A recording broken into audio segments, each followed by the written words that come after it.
Welcome to Friday From Room Flows. I'm Trina Robinson. Give me a small dose of positivity and motivation to get your weekend started. Enjoy.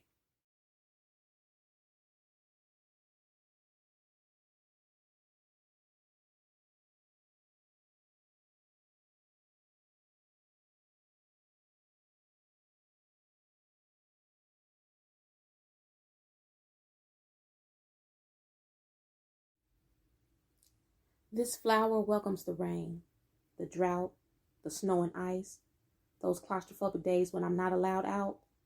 Because I know whether good or bad, whether make me unrecognizable or have my imperfections showing, I'm still growing.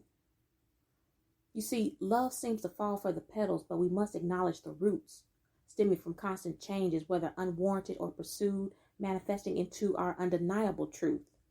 Just because we were cultivated in a field of tragedy, torn down, plucked out, picked apart, we can overcome and in turn discover our distinctive beauty.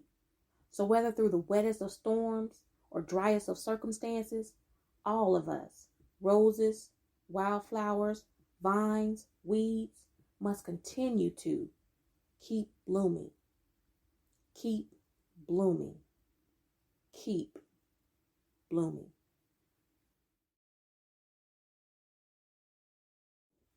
My pretty little bird, let me adore you. On your perch inside my cage, let me adorn you with praise. Let me cuddle and caress you. Oh my, this feather is frayed. Let me take it away. This one has lost its color. It shouldn't be on you. This one is too many. This one is too few.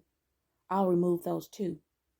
Tell me, my pretty little bird, what would you do without me? My pretty little bird, whom I've never heard, turn to speak. Be free.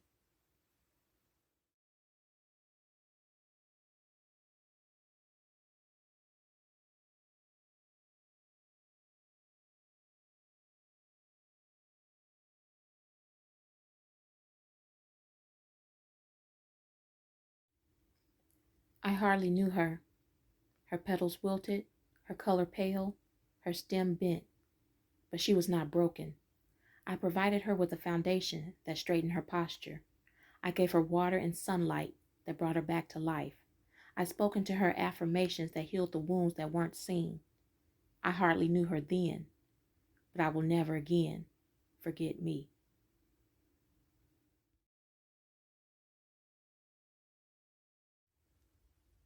Young at heart and in my mind, blinded by my limitless mistakes, dishonored by those who fed off my plate, allowed them to walk over my threshold, welcomed them with open arms, not thinking for 1 second that they would bring me harm.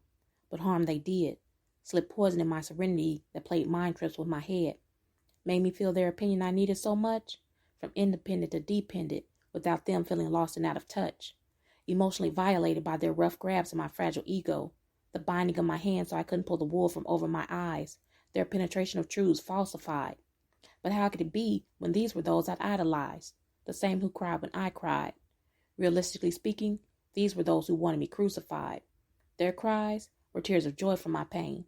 The sunshine emanating from my life, they wanted to steal instead of let me reign.